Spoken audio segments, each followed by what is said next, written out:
La cuisine centrale des cantines de Fort-de-France était en grève aujourd'hui. Aucun repas n'a été servi dans les écoles foyalaises. Les employés de la station d'essence Total étaient également en grève aujourd'hui, incommodés par de mauvaises odeurs dues à de la terre polluée stockée derrière la station. Miss Bollywood et Miss Prestige ont été reçues par la municipalité du François. Bonsoir, bienvenue dans votre journal d'information de ce lundi 15 février. Nous accueillons ce soir Jessie Zali, championne de France cadette du 60 mètres haies. Bonsoir Jessie. Bonsoir. Nous vous retrouvons tout à l'heure. Commençons cette édition en bref. Dès 6h, ce lundi matin, les sapeurs-pompiers et le personnel administratif du SDIS, le service départemental d'incendie et de secours, ont poursuivi leur mobilisation débutée jeudi. Ils ont mené une opération escargot entre le Lamentin et Fort-de-France. Les pompiers se sont ensuite rendus dans l'après-midi au Marin pour rencontrer le maire, Rodolphe Désiré, un des élus à ne pas avoir versé la cotisation au SDIS. Le centre de préoccupation des grévistes reste la situation financière critique, à l'origine des manques de personnel, de matériel et du retard des paiements de salaire. Restons dans le social. Aujourd'hui, les repas n'étaient pas servis dans les cantines foyalaises. Le personnel de la cuisine centrale affilié au syndicat Force ouvrière était en grève. Un reportage de Manuela Montlouis. Une grève a touché aujourd'hui la cuisine centrale de Fort-de-France. Aucun repas n'a été servi dans les cantines des écoles de la ville. Les parents d'élèves ont dû s'organiser en conséquence. Les agents municipaux dénoncent leurs conditions de travail qu'ils jugent déplorables, surcharge et matériel inadapté.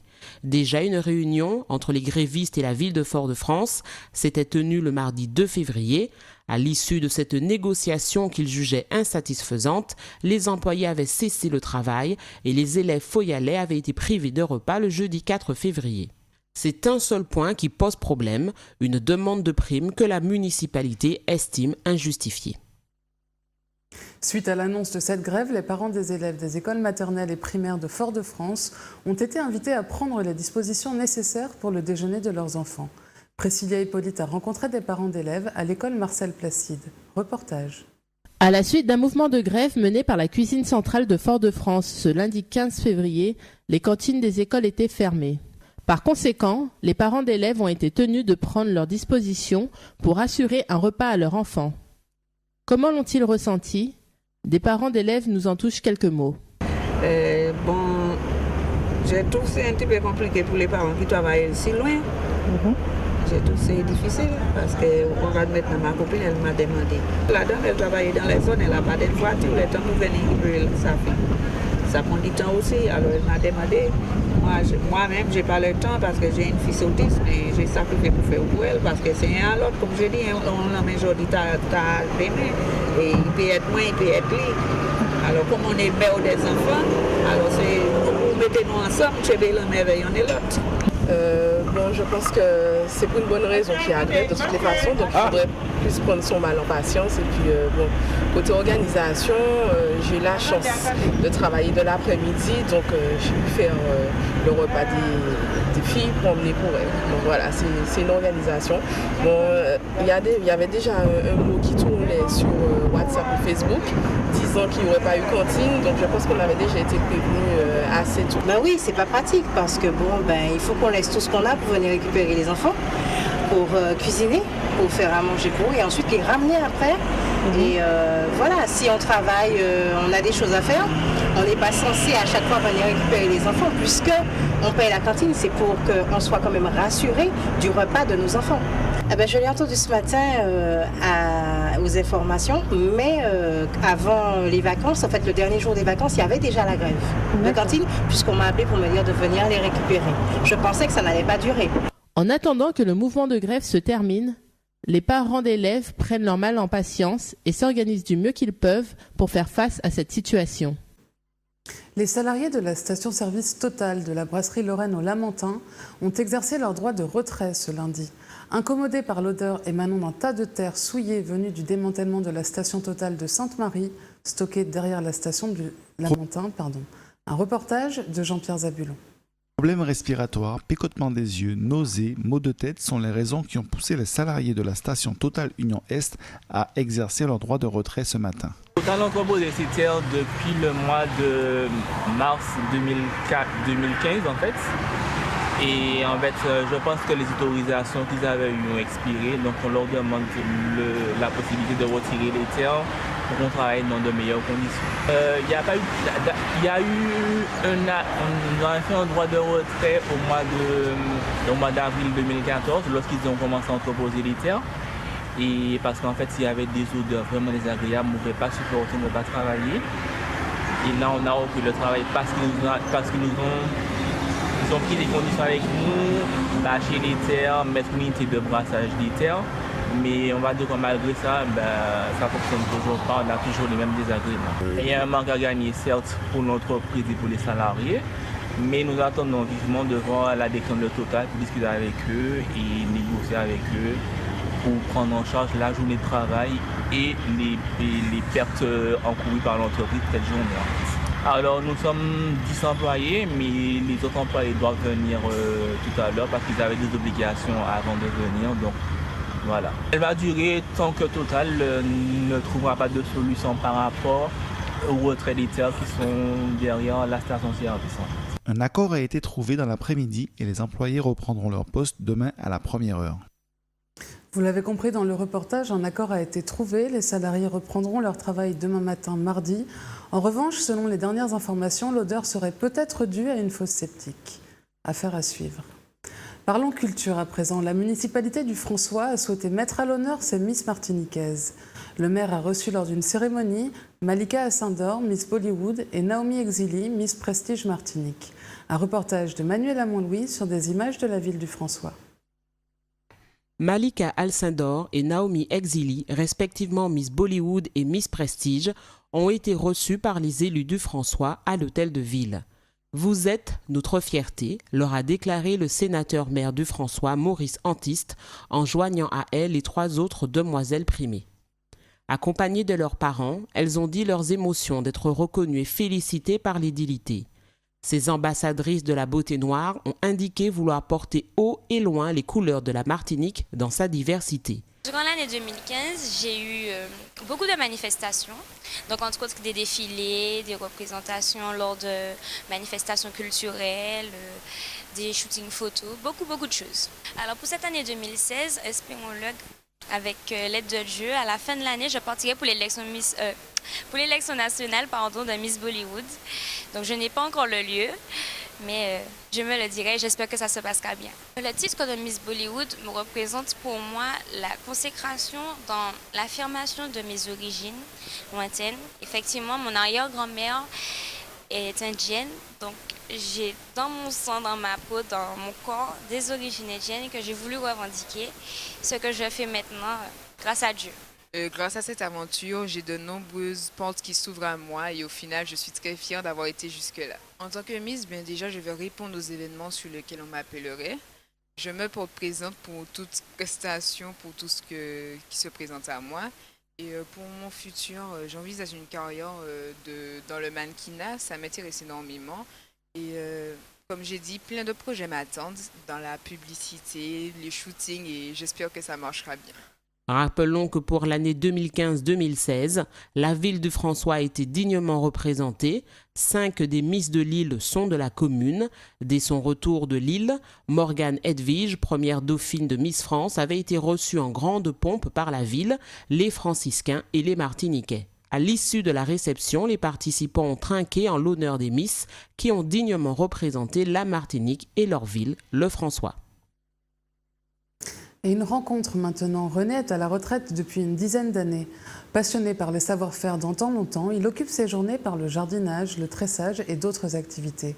William Zali l'a rencontré, quartier Font-Maçon, à Rivière-Salée.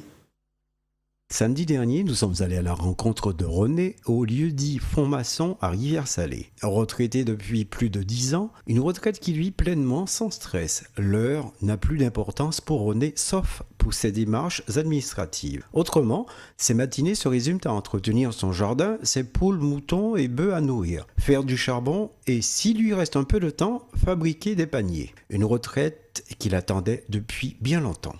Pas ennuyé quoi. Il y a des gens qui sont en retraite. 4 jours, ils mort, mais moi, mon corps, moi. Non, pas ça, la possibilité, moi. C'est lever ça n'importe. N'importe ça, ça m'a mérité, je l'ai fait avant. Et puis ainsi de suite, il y en a pas l'autre quoi. Des lemmes avec des bêtes là, des moutons là, ils n'étaient pas de mon côté. Après, moi, je vais avec l'autre DA. Après, moi, je regarde les bêtes points. Là, pour le moment, et puis quand je vais me dire, il moi, il faut charbon moi et tout. Et puis, bon, quand elle vient tout partout pour là quoi. Là, il doit faire 3,50 m de long, là, 1,70 m large, à peu près. Bon, mon cas souhaite environ en 30 tonnes de sac. Si tu bois avec, il peut prendre environ 5 jours. Mais comme je bois comme desséché, environ 3-4 jours qu'il y a bon.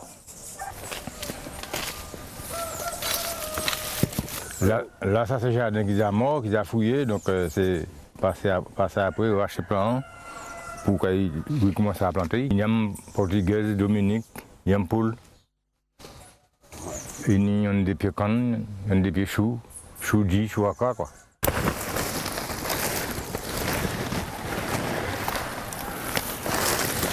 C'est quand même un homme qui a fait banane, moi j'ai porté. Balance ça marche. Balance banane longtemps. Wow.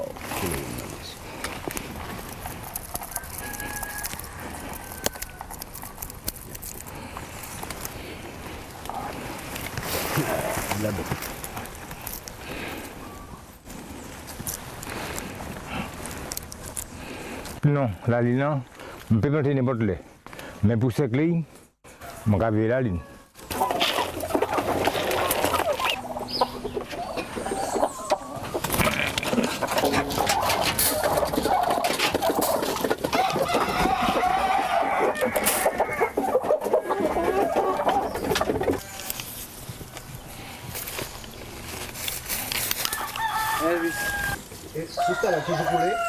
Toujours, depuis le bâtiment. Tous les arrondissements, c'est ici à venir pour de l'eau dans ça. Mais à l'époque, il y avait de l'eau et puis en casserole. À dans ce là même. Mais comme cela descend, sous cela travaille, donc nous finissons vider et puis nous récupérons de l'eau et puis nous mettre des gouttières et puis nous récupérons en bas. En premier comme ça, combien de temps pour y faire? Ça dépend. Soit aux années font en marée, soit aux années environ 2-3 font en marée, en deux soirs, on peut préparer les toits. Parce qu'une fois que l'île en a fait, on passe dans la bas dans la lumière, comme monter café c'est là quoi.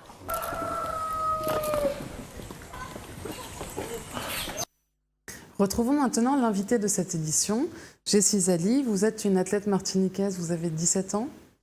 Et vous rentrez juste en Martinique, vous étiez en métropole à Nantes pour les championnats de France d'athlétisme. Vous avez gagné le titre de championne de France cadette des 60 mètres en salle. Regardons les images de cette course.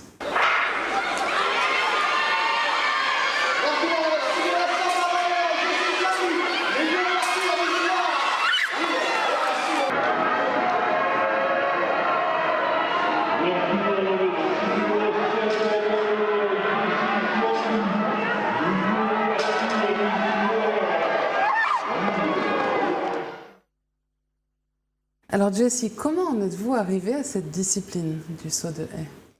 Alors tout d'abord, j'ai commencé l'athlétisme en poussine. Donc en poussine, on doit toucher à tout, à toutes les activités, saut hauteur, longueur et aussi saut de haie. Donc lors d'une compétition de plusieurs disciplines, j'étais obligée de faire les haies. Et mon entraîneur a vu que j'avais vraiment un potentiel. Donc j'ai débuté sur les haies grâce à cette compétition. Voilà. Et alors, est-ce un réel engagement aujourd'hui dans votre vie quotidienne? Aujourd'hui, oui, les haies, surtout l'athlétisme, ça rentre dans mon quotidien. Les entraînements, donc maintenant, grâce à l'athlétisme, j'arrive mieux dans mes études et c'est un boost aussi dans ma vie quotidienne. Oui, c'est ça, c'était aussi une question. Comment gérez-vous le sport et les études? Alors, les études, grâce au sport, j'arrive bien à concilier les deux. Donc, le sport, c'est vraiment... ça me donne la volonté aussi, toujours lorsque je fais des compétitions, je m'engage, donc aussi dans mes études, je m'engage à toujours avoir de bons résultats. C'est pas forcément facile, mais j'arrive à concilier les deux. C'est Voilà. le challenge de se surpasser aussi? Oui, c'est du surpassement. Voilà. J'ai un objectif à atteindre aussi dans mes études. Donc ça passera toujours avant l'athlétisme. Et alors, à quel rythme vous entraînez-vous pour l'athlétisme? Donc là, je suis de 5 à 6 entraînements par semaine, dont 2 heures par entraînement. D'accord. Et alors là, vous êtes maintenant championne de France cadette du 60 mètres haies en salle. Qu'est-ce qu'une telle victoire vous fait? Alors, un titre, c'est toujours une grande joie, une grande fierté aussi, surtout à mon âge. Mais c'est vraiment un objectif, c'est pas vraiment mon objectif premier. Ça rentre aussi dans ma préparation à venir. Donc, les championnats de France en salle, ça reste toujours un avant-goût des vrais championnats. Voilà. Et alors justement, quels sont vos objectifs à venir là, cette année par exemple? Cette année, il y a les Carifta Games en avril qui ont lieu en Grenade. C'est une compétition entre les îles caribéennes. Donc, et il y a aussi mes championnats de France en juillet, championnats de France cadet junior. Et le grand, je l'attends, ce sont les championnats de France, championnats d'Europe à Tbilissi en Géorgie. Et vous prévoyez un entraînement particulier pour préparer toutes ces compétitions? C'est plutôt mon entraîneur et moi, donc nous, on s'accorde tous les deux en vue des grosses compétitions. On arrive à s'arranger pour chaque compétition et le rythme d'entraînement par semaine. Très bien. Merci, Jessie Zadi, d'avoir répondu à notre invitation. C'est la fin de cette édition. Merci de nous avoir suivis. Retrouvez dans un instant les informations nationales et internationales avec Euronews. Et à 20h30, retrouvez votre magazine Portrait. Passez une excellente soirée sur Zouk TV. À demain.